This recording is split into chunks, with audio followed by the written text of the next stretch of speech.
Bienvenue sur Chanel là avec les amis, frères ou en Jésus-Christ. Guy Thomas, c'est toujours un plaisir lorsque nous nous joignons ensemble. Il faut que nous continuions à lire la parole de Dieu parce que la parole de Dieu a un pouvoir extraordinaire pour changer vie non totalement.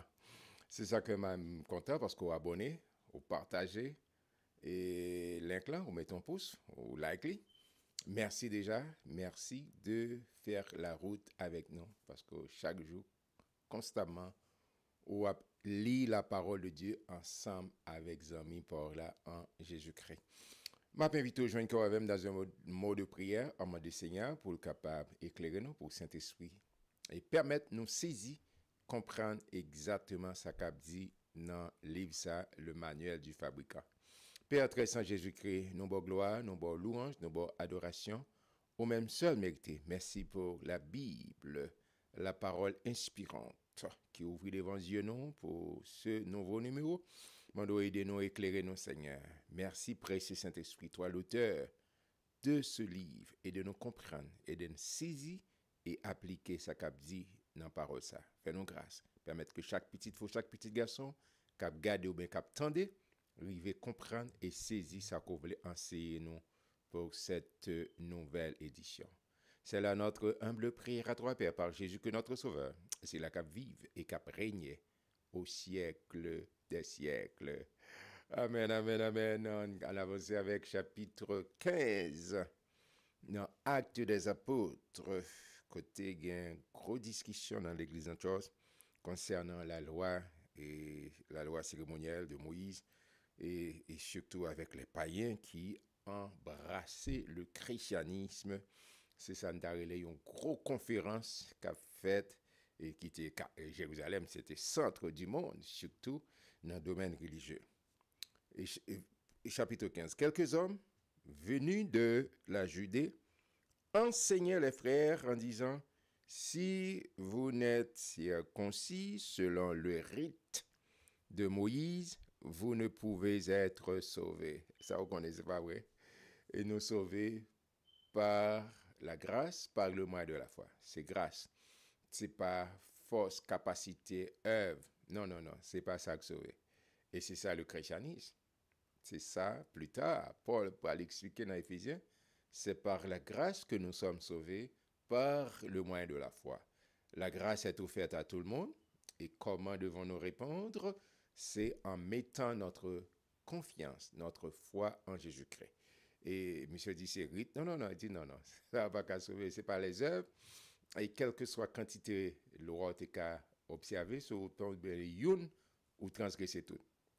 Tu gagnes 613. Et il m'a dit, commandement pour t'appliquer. Personne ne va arriver à faire ça, à accomplir ça. Et il y a qu'un monsieur dit, si ou pas ça, ou pas sauver. Non, regardez. Verset 2. Paul et Barnabas eurent avec eux un débat et une vive discussion. Et les frères décidèrent que Paul et Barnabas et quelques-uns de leurs monteraient à Jérusalem vers les apôtres et les anciens pour traiter cette question. Mais pour qui ça? Pas oublier que Paul patrouille Jésus, Barnabas, mais les autres apôtres, il a parlé de Pierre, Jacques et Jean. Il a parlé Jacques ça, il a parlé là, c'est pas Jacques qui était le frère de Jean. Il a parlé de demi-frère de Jésus-Christ, d'accord? Parce que c'est le chapitre 12, et il a été tué, et Jacques. D'accord? Il dit, il a monté à Jérusalem parce que monsieur ça a été témoin des apôtres, des disciples qui étaient vécus, qui étaient marchés avec le Seigneur, et ont une meilleure compréhension. Il dit, nous pouvons aller discuter avec ces messieurs-là qui étaient des témoins et monter à Jérusalem vers les apôtres et les anciens pour traiter cette question. Verset 3. Après avoir été accompagnés par l'Église, ils poursuivirent leur route à travers la Phénicie et la Samarie, racontant la conversion des païens, et ils causèrent une grande joie à tous les frères. Et Pierre, cap expliqué, Luc a écrit ça, il raconte exactement comment, chapitre 10, l'évangile exposé à païens, et païens étaient recevoir l'évangile, recevoir le baptême du Saint-Esprit, etc. Et verset 4, arrivé à Jérusalem, ils furent reçus par l'Église, les apôtres et les anciens, et ils racontèrent tout ce que Dieu avait fait avec eux, avec les païens. Alors, quelques-uns du parti des pharisiens qui avaient cru se levèrent en disant qu'il fallait circoncire les païens et exiger l'observation de la loi de Moïse. Il dit non, non, bah, ça pas trop facile, non pas quand il était Jésus qui est sauvé, non, faut y observer. On regarde verset 6. Les apôtres et les anciens se réunirent pour examiner cette affaire. Cette histoire, pour nous sauver, c'est les œuvres. Non, il dit non. Une grande foule, une grande discussion s'étant engagée. Pierre se leva et leur dit, hommes, frères, pas oublier, Pierre, ça pas de doute. Pas de doute, bon Dieu pas fait acception de personne. Bon Dieu pas fait acception de personne. Mais en termes d'influence, en termes de genre, représentativité, Pierre, pas de question sur ça, c'est numéro 1. Et en termes de leadership, qui vraiment expérience, genre campé, c'est numéro 1. Et c'est lui qui a vraiment, c'est-à-dire prédisposition pour camper, pour expliquer exactement sa bagaille. Pierre, regardez, les apôtres et les anciens se réunirent pour examiner cette affaire. Une grande discussion s'étant engagée. Pierre se leva et leur dit, avant de dire ça, homme frère, vous savez que dès longtemps, Dieu a fait un choix parmi vous afin que par ma bouche, les païens entendissent la parole de l'évangile qu'ils creusent. Nous avons souligné ça. En plus de fois, nous-mêmes, comme dans l'église, nous connaissons que pas de une discussion, toute bagarre, comme sur la roulette, douce, etc. Non, pas rien de mal, surtout là, faire une bonne gestion de conflits et de discussions. C'est pas trivial pour nous jouer terre à terre, mais pour trancher son doctrinal. Pour nous connaître ça, exactement, qui s'allie, nous avons parler avec argument, mais avec respect. Et Pierre, pour l'expliquer, non, monsieur, mais moi-même qui marche avec madame, tant de témoins, non, affaire rite, Moïse, la loi, c'est ça pour appliquer. Non, bagala évoluer, nous allons dans l'autre niveau. Non, Jésus à la croix, il était accompli à notre place et pour notre bien. Puis, on avance. Et Dieu, verset 8, et Dieu qui connaît les cœurs, leur a rendu témoignage en leur donnant le Saint-Esprit comme à nous. Là, fait allusion avec païens. Nous-mêmes qui juifs, nous te recevons le Saint-Esprit dans le chapitre 2. Dans le chapitre 10, nous recevons tout. Nous ne pouvons pas empêcher ça. C'est une vérité, tout le monde connaît, tout le monde témoin. Nous-mêmes qui sommes juifs, nous te recevons le baptême Saint-Esprit, nous, la venue du Saint-Esprit dans le chapitre 2. Dans le chapitre 10, c'est même bagarre là. Ils recevront le même accès ensemble avec nous. Verset 9. Et il n'a fait aucune différence entre nous et eux, c'est-à-dire païens et nous-mêmes qui juifs, ayant purifié le cœur par la foi.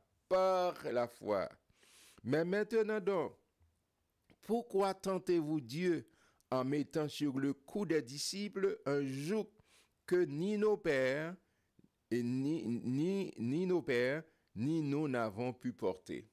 Il dit, mais pour qui ça n'a fait ça? Ni moi-même, tout l'enseigne, on pas qu'arriver à accomplir. Mais Jésus vient faire pour nous faire mettre son joug encore, un fardeau, que pas capoter. On ne fait pas ça. On ne doit pas faire ça. Verset 11, mais c'est par la grâce du Seigneur. C'est par la grâce du Seigneur Jésus que nous croyons être sauvés de la même manière que. Amen. Même gens, moi-même avant, c'est par la grâce que nous sauvés, yo même tout yo recevoir grâce. Ça qu'on est gars pile fois qui dit qui va là pour moi, il est bon pour moi mais pas bon. Non, la grâce de Dieu, la grâce est offerte à tout le monde. La grâce est offerte à tout le monde. D'accord? Et Michel te dit non, il n'est pas question. Non, Pierre dit non, bagarre la pas fait pas pour qui. Bon Dieu pas fait acception de personne. Quand c'est juif, quand c'est païen, d'accord? La porte est ouverte à tout le monde, la porte de la grâce. Amen. Toute l'assemblée garda le silence et l'on écouta Barnabas et Paul qui racontèrent tous les miracles, les prodiges que Dieu avait fait par eux au milieu des païens. Amen, bon Dieu, à l'heure, bon Dieu, à travail.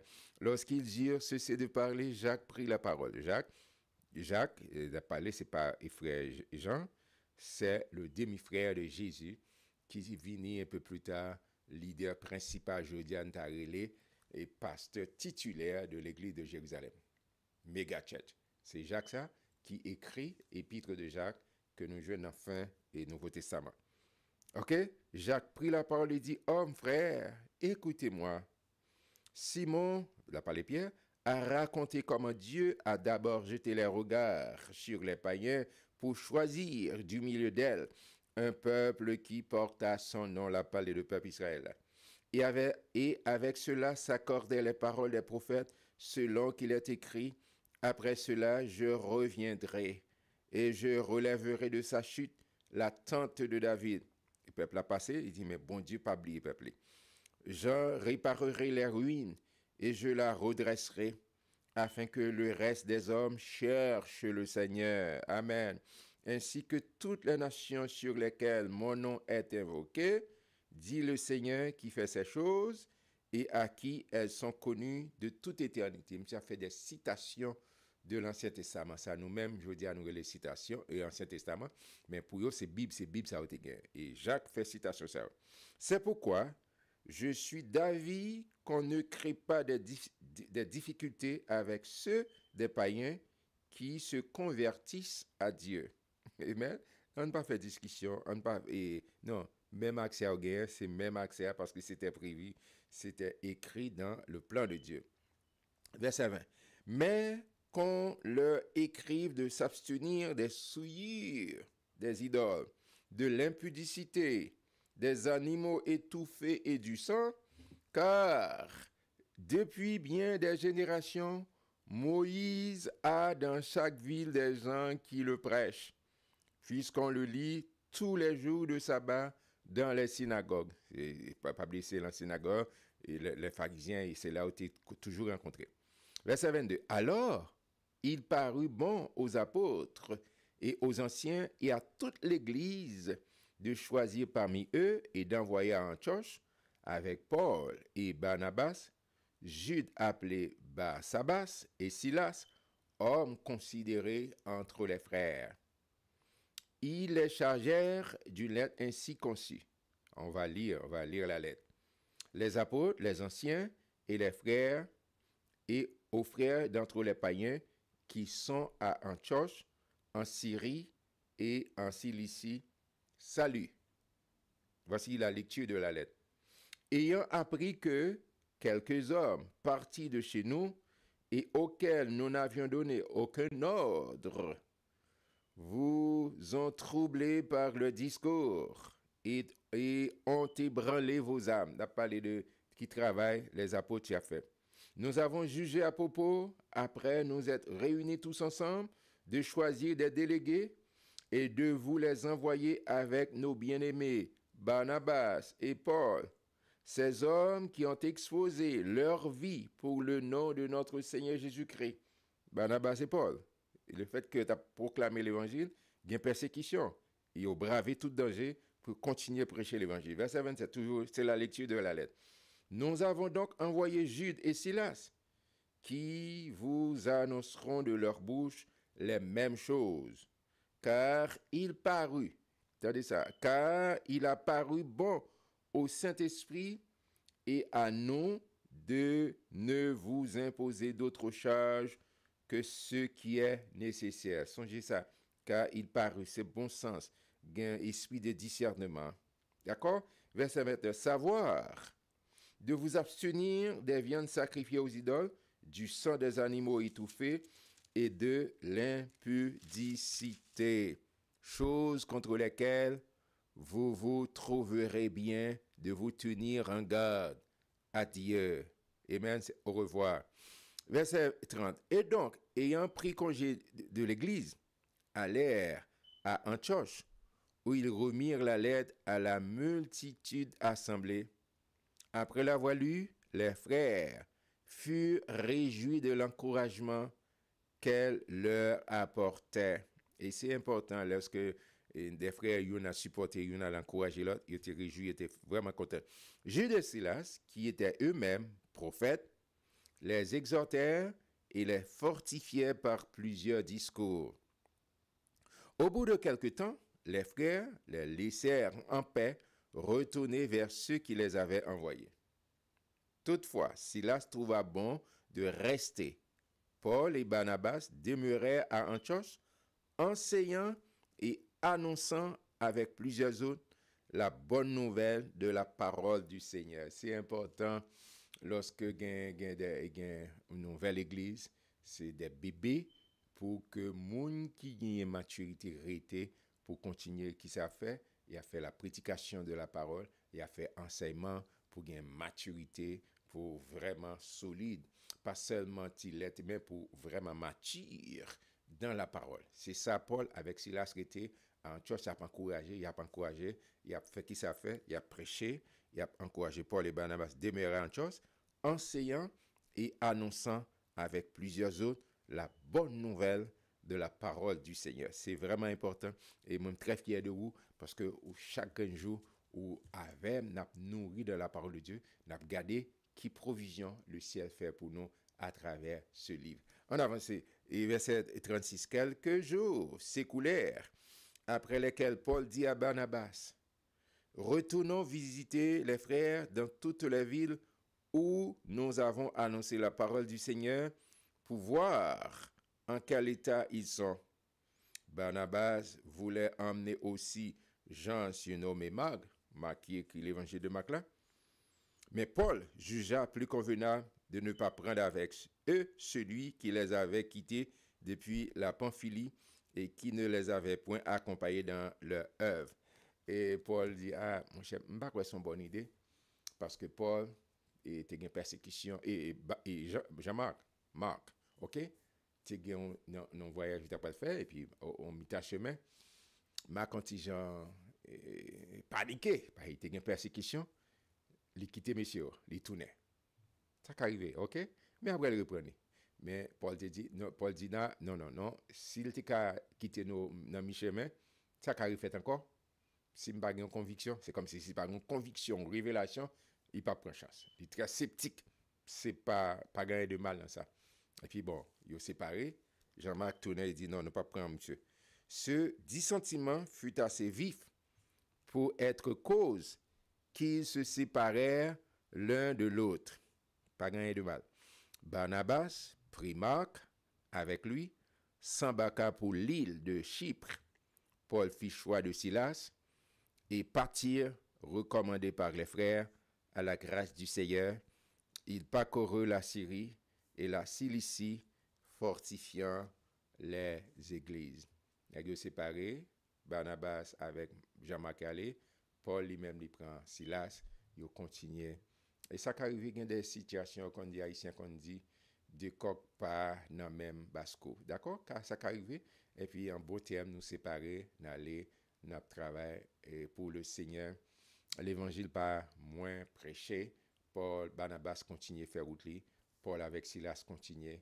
Et pour aller dans le chapitre 16, qui comment bon Dieu pourrait utiliser et Paul avec Silas de manière vraiment miraculeuse, extraordinaire, pour continuer à faire œuvre du Seigneur, faire œuvre qui va. Je suis très fier de vous parce que chaque jour, vous connectez ensemble avec nous pour continuer à lire la parole de Dieu. Merci parce que vous êtes avec nous et m'a rejoindre nous demain. Dieu voulant pour nous lire et chapitre 16, pas rater son chapitre extraordinaire que bon Dieu peut faire en pile bagaille à travers chapitre 16, acte chapitre 16. Rendez-vous demain, Dieu voulant. Que bon Dieu bénisse.